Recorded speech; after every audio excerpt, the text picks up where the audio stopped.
To His Holiness Pope Leo XIV. You and I have not yet met, but I'm told by my friend Rabbi Lizzie from Chicago that you and her husband Henry were at the same World Series game in 2005 when the White Sox swept the Astros, winning their first World Series championship in 88 years. And my husband and my kids are very excited by the rumor that your time in Philly may mean that you are possibly an Eagles fan. So, it seems clear that through some kind of extended transitive property of sports, birds, and miracles that we are essentially already friends. I am speaking to you today with a heart that is both heavy and hopeful. Heavy because of the compounding crises and moral emergencies of our time. Heavy with worry for my children, who are living in a world so different from the one that we dreamt for them. We sought to build a world in which they would know, in which all people would know that we belong to one another, that our highest calling is the sacred responsibility of caring for each other and caring for our precious earth.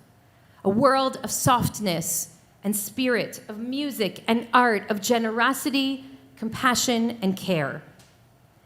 Instead, on the dark days, I see my children, now teenagers and young adults, facing the harsh landscape of a broken and angry and cruel world.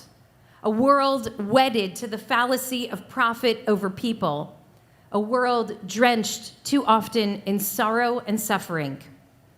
An upside-down world of book bans and false binaries, of climate catastrophe, authoritarianism, and seemingly endless war.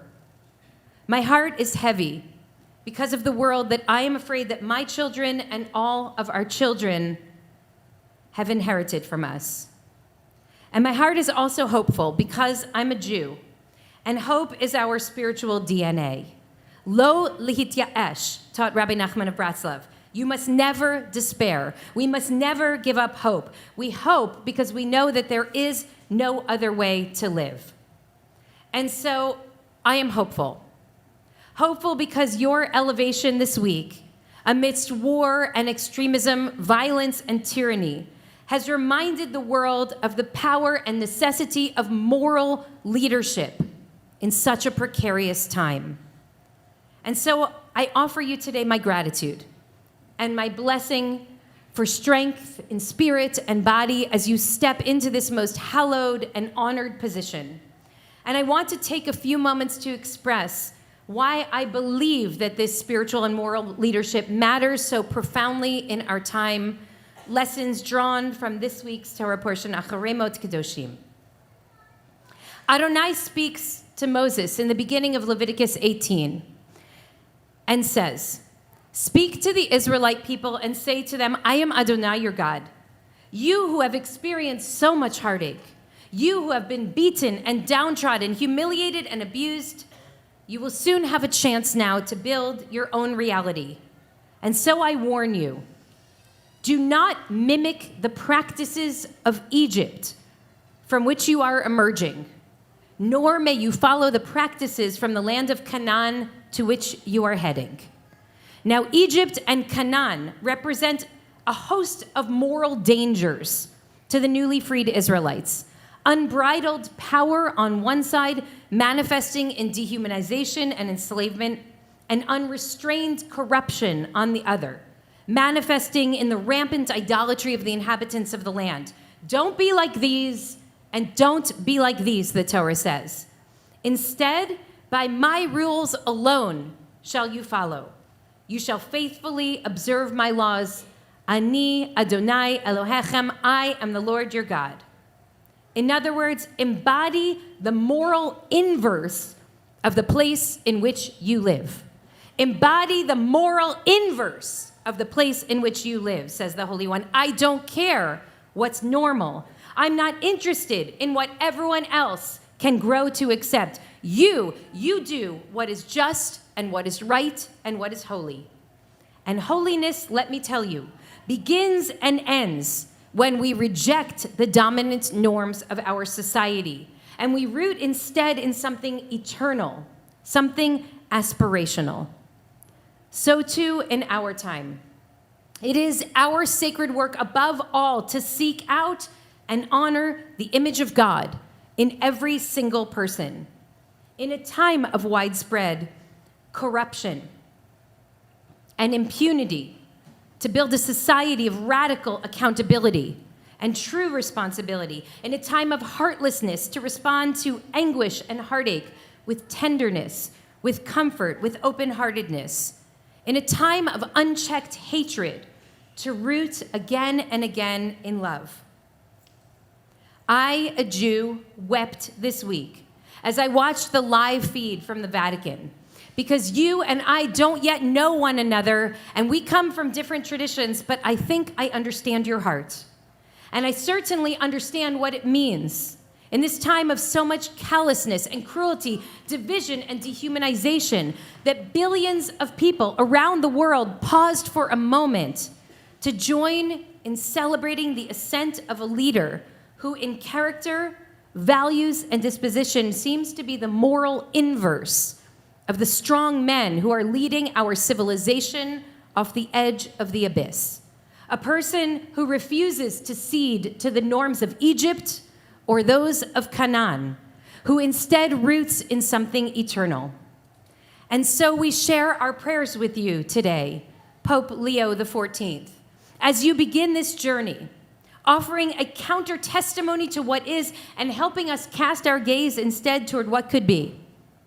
Your platform is perhaps the largest in the world.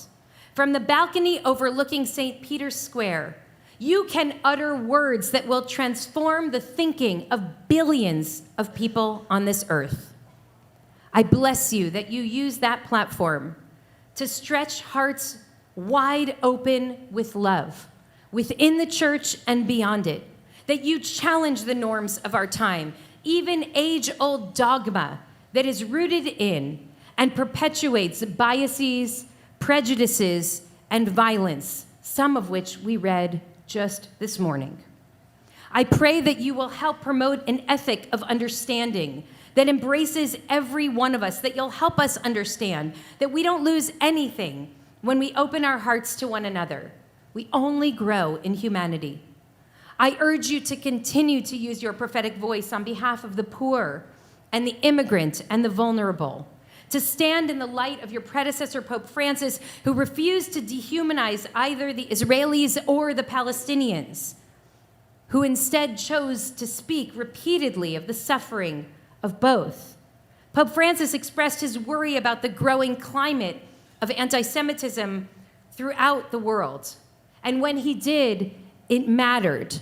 Now, while Israel's government ministers and other self-appointed diaspora leaders were reluctant to acknowledge the significance of the Pope's allyship, the Jews in the pews, or at least the Jews in the gym, noticed.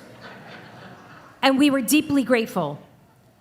Because history does not repeat itself, but history does rhyme.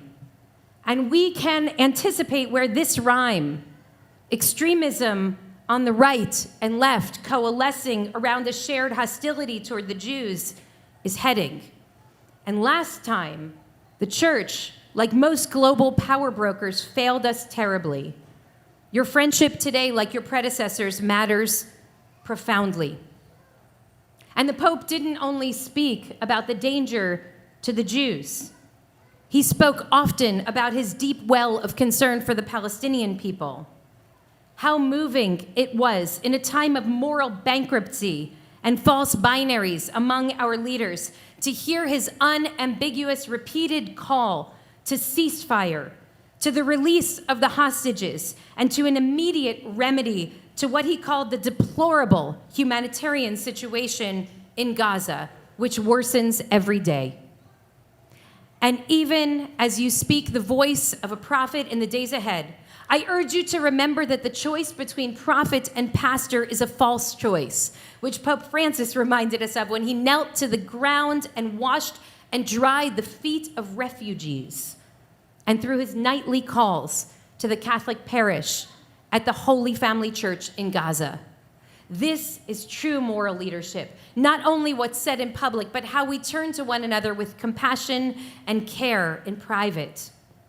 how we offer spiritual support, how we remind the anguish that they are not forgotten and that they are not alone. Today, all around the world, Jews read perhaps Torah's most well-known appeal, V'ahavta l'reacha kamocha, from Leviticus 19, you must love your neighbor as yourself. We are called to recognize that our very humanity is tied up in our capacity to love and to be loved, and not only our own. Because just a few verses later, we read, V'ahavta lo kamocha ki gerim hayitem be'eretz Mitzrayim, that we are called to love the stranger, for we were strangers in the land of Egypt. Love the ger. Love the stranger who is hurting the most, and that too is a sacred commandment.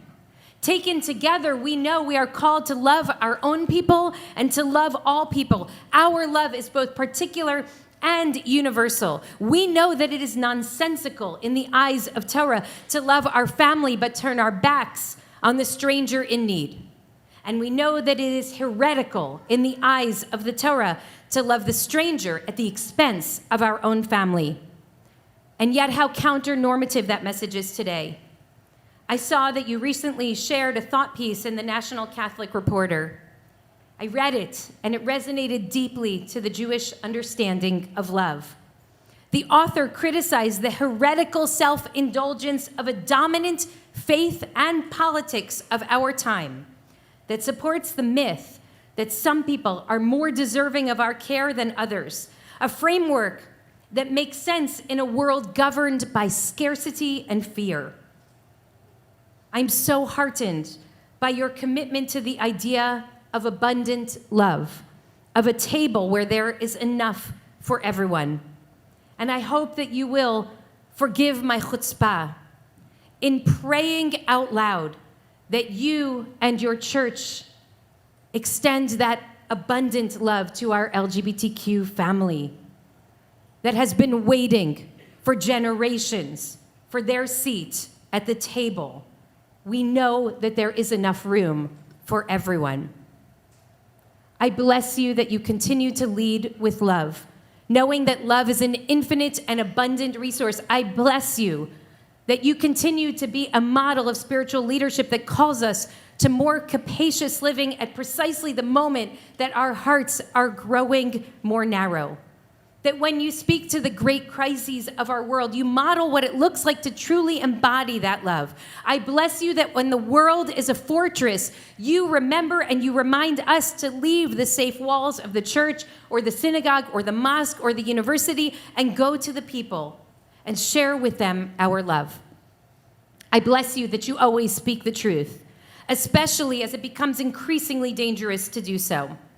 I have seen our country described in the last couple of weeks as a secret police state, a mafia state. I've heard warnings that the emergency is here. And I know that in a time of so much terror and uncertainty, the truth is becoming a rare commodity. And even still in this time, people are turning to their spiritual leaders not only for comfort, but for truth. I pray that you will model for us all what it means to refuse to be paralyzed by fear. I bless you that you'll continue to build bridges, that you'll help us remember that even though it is very hard to access empathy when we feel unsafe, our hearts are big, and we will only grow when we make room for the heart of the other. I bless you that the more the political leaders of our time clamor for war, you help us remember that we have the power to dream of and to make peace. I heard you, along with billions of people, when you introduced yourself to the world with the words, "Peace be with you." And when you prayed for a peace that would enter your hearts, reach your families and all people wherever they are, all of the peoples and all the earth. I don't know if you know about the peace conference that is taking place in Jerusalem this weekend, where thousands of people, Israeli and Palestinian, have gathered to reject eternal war and to demand that a different kind of future is possible. Your words echo the sentiment that is being sounded from that stage. Hazman higia, the time for peace is now. Please do not let us let go of the dream for peace. And so on this Shabbat, we bless you, Pope Leo XIV. I hope that your leadership will remind us that we can all be agents of change. I hope we'll find the fortitude to continue to challenge power when power corrupts. I hope we'll remember to love our own and the other. And I hope that just as we hope to be met with friendship and solidarity, with curiosity and care, we will be brave enough to stand with those who are most marginalized and vulnerable in our midst. I hope we will find the strength to continue to speak the truth, to build bridges and not walls, and to respond to the churning drumbeat of war with a deep and sustained cry for peace. I hope that we all, in this ruptured time, will feel moved to repair what has been so deeply broken, so that all of our children can truly grow up in a world of radical equality and shared responsibility, a world of dignity, a world of love, and a world of peace. Amen.